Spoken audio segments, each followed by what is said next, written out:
तो मैं आगे आगे पढ़ता हूँ, सारे भाई पीछे पीछे पढ़ें, ताकि फिर मैं सवाब बाद में बताता हूँ इसकी तशरीह कर। 3 दफ़ा हम पढ़ेंगे तो इंशाअल्लाह ये सआदत हमें भी मिल जाएगी। सुब्हानल्लाहि व बिहम्दिही अदद खल्किही व रिज़ा नफ्सिही व ज़िनत अर्शिही व मिदाद कलिमाती। सुब्हानल्लाहि व बिहम्दिही अदद खल्किही व रिज़ा नफ्सिही व ज़िनत अर्शिही व मिदाद कलिमाती। सुब्हानल्लाहि व बिहम्दिही अदद खल्किही व रिज़ा नफ्सिही व ज़िनत अर्शिही व मिदाद कलिमाती। अब ये है कि नबी पाक अलैहिस्सलाम फजर की नमाज के लिए घर से निकले तो हज़रत जुबैरिया रज़ी अल्लाह अन्हा कौन है? हमारी माँ है, आप अलैहिस्सलाम की बीवी। अब देखा तो जब आप घर से निकले तो वो मुसल्ले पे बैठी हुई थी और कुछ पढ़ रही थी, चाहे तिलावत कर रही थी या जिक्र कर रही थी, बस अल्लाह के जिक्र में मशगूल थी। तो आप कम अज़ कम 3 या 4 घंटों के बाद चाश्त का वक्त होता है, आप उस वक़्त में 3 या 4 घंटों के बाद घर में तशरीफ़ लाए तो देखा वो इसी हाल में बैठी हुई थी। तो पूछा, जैसे मैं निकला उस वक़्त से इसी हाल में बैठी हूँ? इन्होंने कहा कि मैं तो उसी तरह अल्लाह के ज़िक्र में मशगूल हूँ। तो आप अलैहिस्सलाम ने फरमाया कि मैंने 4 कलमे 3 दफ़ा पढ़े, जैसे अभी हमने पढ़े। कितनी देर लगी है?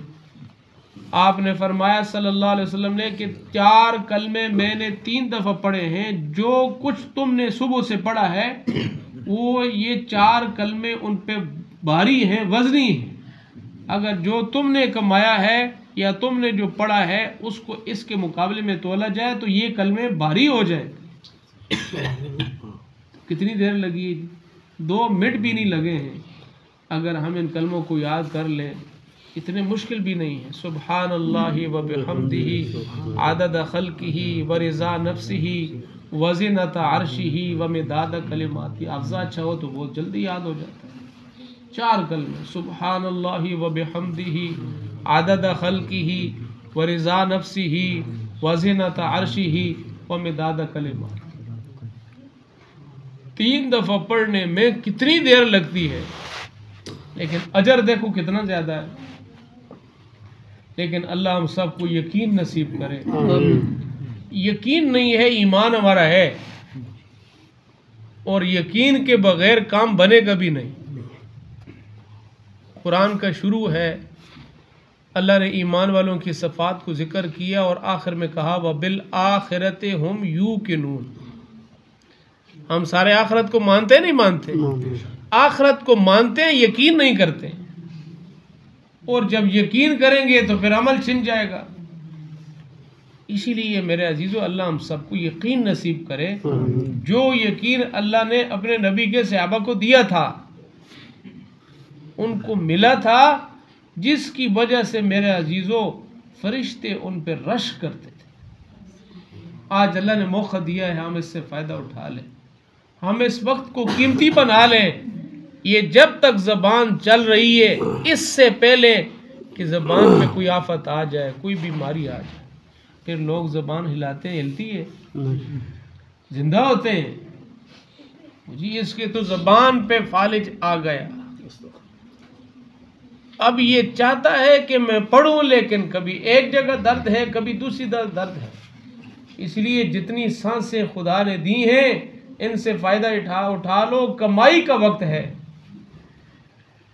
जैसे हमारे जहन में ये सोच होती है ना, आज कमाएंगे, कल बुढ़ापे में उसको खाएंगे। पता नहीं बुढ़ापा नसीब होगा कि नहीं। होता है ना ऐसी।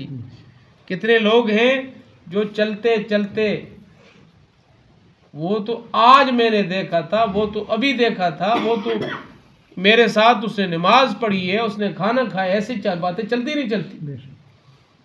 चलते चलते ये कहा जाता है, ओ भाई मैं तो मरते मरते बचाऊं, तो ऐसे ही बचते बचते मर जाएंगे।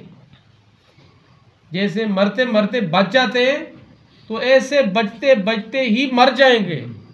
मौत के लिए बुढ़ापे का आना ज़रूरी नहीं है, मौत के लिए बीमारी का आना ज़रूरी नहीं है, मौत के लिए किसी जगह से गिरना ज़रूरी नहीं है। तो इसीलिए मेरा अजीज़ों, जब ये धोखे वाली आंख बंद होगी, नज़र आ जाएगा कि इस सुभान अल्लाह पे खुदा क्या देता है। आज नहीं नज़र आ रहा, इसलिए नज़र नहीं आ रहा कि इसकी कीमत इस दुनिया में लग ही नहीं सकती। इसलिए सारे भाइयों से गुजारिश है, जब तक सांसें हैं, जब तक ज़िंदगी है, इनसे फ़ायदा उठा लो। छोटे छोटे कलिमात और छोटी छोटी चीज़ें जिन पे पहाड़ों से भी ज़्यादा अजर आप अलैहिस्सलाम ने सुना दी।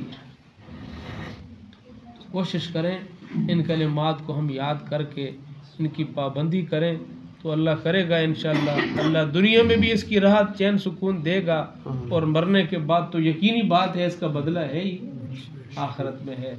अल्लाह पाक हम सबको इन सारी बातों पर अमल करने की तौफीक अता फरमाए।